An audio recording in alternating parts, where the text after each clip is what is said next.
Alors voilà, je me trouve à Sémamé, sur la route du col de Portillon, en face l'ancien rocher d'escalade, où se trouve la salle polyvalente, et qui est aménagée à l'intérieur avec une salle d'escalade.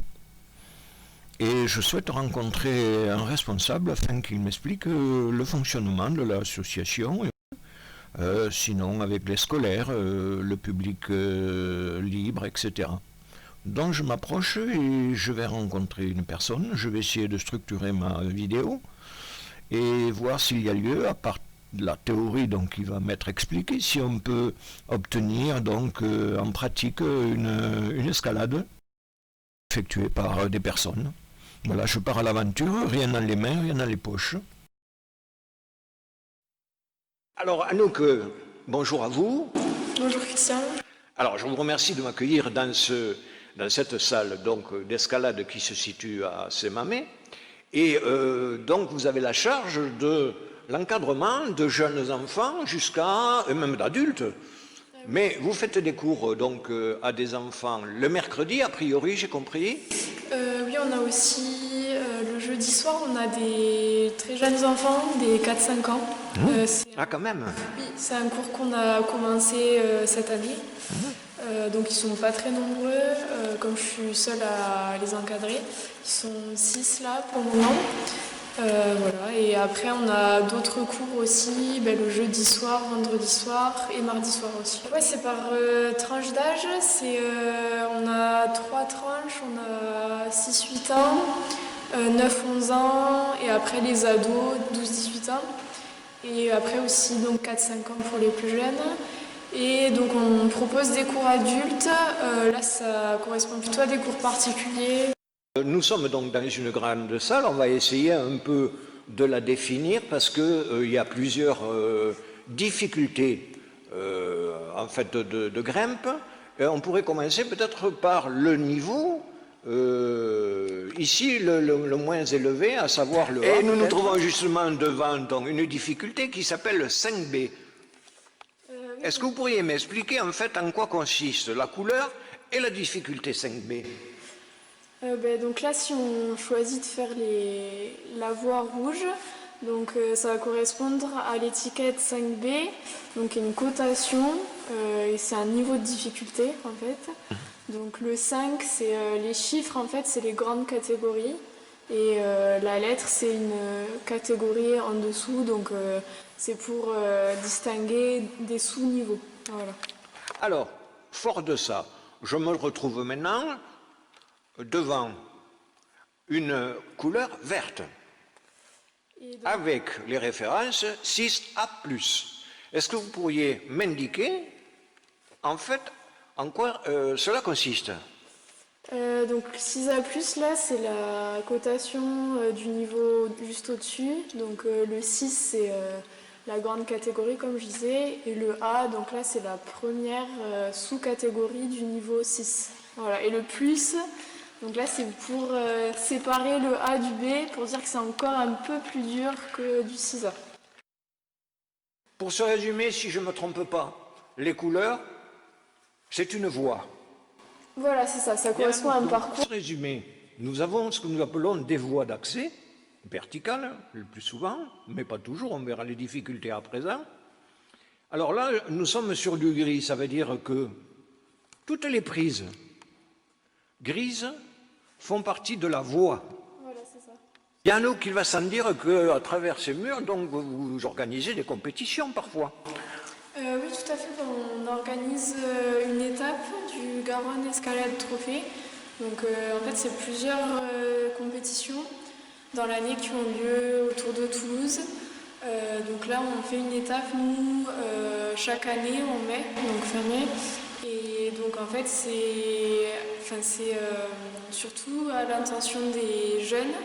Donc des jeunes qui ont entre 7 et 15 ans. Alors comme souhaité et espéré avant de rentrer dans la salle, voici qu'un jeune couple d'Espagnols est entré afin d'effectuer chacun leur tour une escalade qui m'ont permis de filmer. Donc là, elle a choisi de faire une voie plus facile, c'est une voie en 5A. la voie grise. Et donc là, c'est une paroi qui est plutôt verticale, donc c'est plus simple. Et donc là, c'est pareil, Elle s'assure? voilà, elle fait comme tout à l'heure, elle muscletonne au fur et à mesure de l'ascension, en passant la corde dans chaque, pardon, excusez-moi, dans chaque dégaine. Voilà.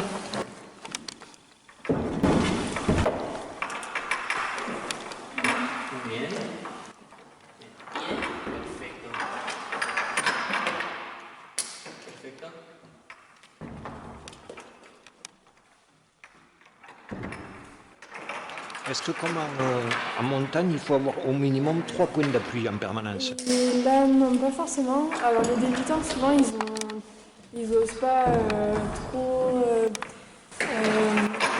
trop bouger sur le mur, donc ils vont déplacer seulement une main à la fois ou un pied, ils vont toujours avoir 3 appuis. Mais après, quand on veut progresser, souvent on est obligé de lâcher, d'avoir seulement 2 appuis sur le mur par exemple. C'est suffisant? Ou les 2 mains ou les 2 pieds par exemple? Oui, ou souvent plutôt un pied et une main. Oui. Oui, ça Même équipe. des fois, il faut un peu faire des mouvements dynamiques. Il faut accepter de lâcher le troisième appui grimpe en tête. Donc c'est une méthode où on prend la corde à partir du bas du mur et on accroche la corde au fur et à mesure dans les mousquetons, comme je disais tout à l'heure. Et donc là, il a choisi la voie rouge, donc ça correspond à 6A, donc c'est une cotation. Donc là, au fur et à mesure qu'il grimpe, il mousquetonne, et dès qu'il prend la corde, l'assureur s'avance et donne la corde au Alors, grimpeur. l'assureur, c'est cette personne. Voilà, c'est ça. Alors, quel est son rôle là? Son rôle, en fait, c'est de protéger, de retenir s'il tombe, donc protéger la chute. C'est-à-dire que ça serait une chute entre 2 mousquetons en fait. Voilà, donc Eh? en fait, il serait retenu là d'abord par le dernier mousqueton, la Donc dernière dégaine. je la montre. Vous me dites là, elle, c'est l'assureur.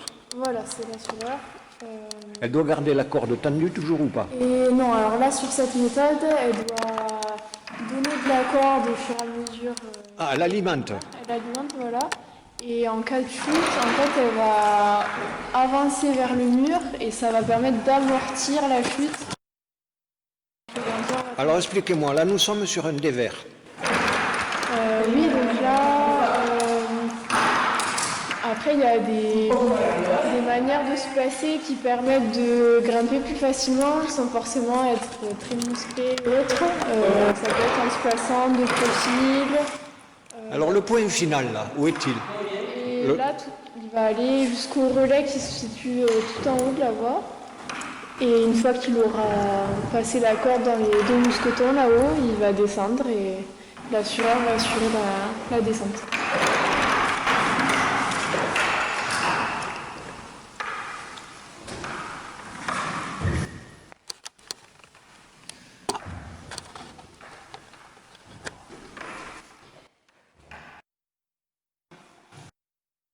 Il n'est pas encore tout à fait arrivé, c'est encore juste au-dessus, là, dans la partie. Et est-ce qu'il a quelque chose à toucher pour un but ou comment? Et non, là, là je pense qu'il s'échauffe, donc c'est une voie assez facile, c'est juste pour s'échauffer les.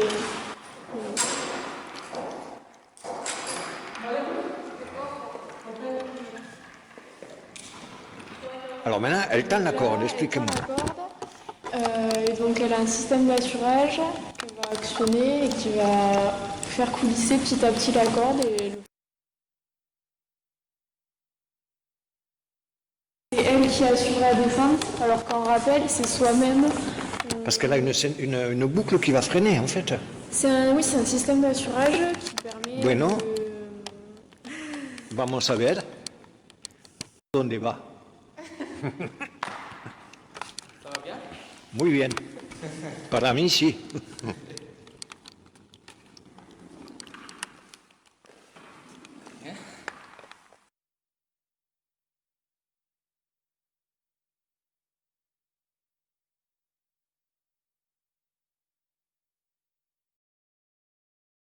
Le bisou qui va être échangé n'est pas anodin. Il est le témoignage en fait de la libération d'un stress qui a plus ou moins envahi les partenaires, l'un devant la difficulté de l'escalade, le second pour avoir assuré la descente convenablement. Ils ont renforcé leur lien amoureux, sachant qu'ils pouvaient compter l'un sur l'autre. Alors, ceci étant, nous n'allons pas en rester là après cette démonstration de grimpeurs autonomes et surtout chevronnés. Je vous promets de revenir rencontrer les scolaires de tous âges pour un second reportage. Scolaires qui seront encadrés bien évidemment par Anouk. À très bientôt.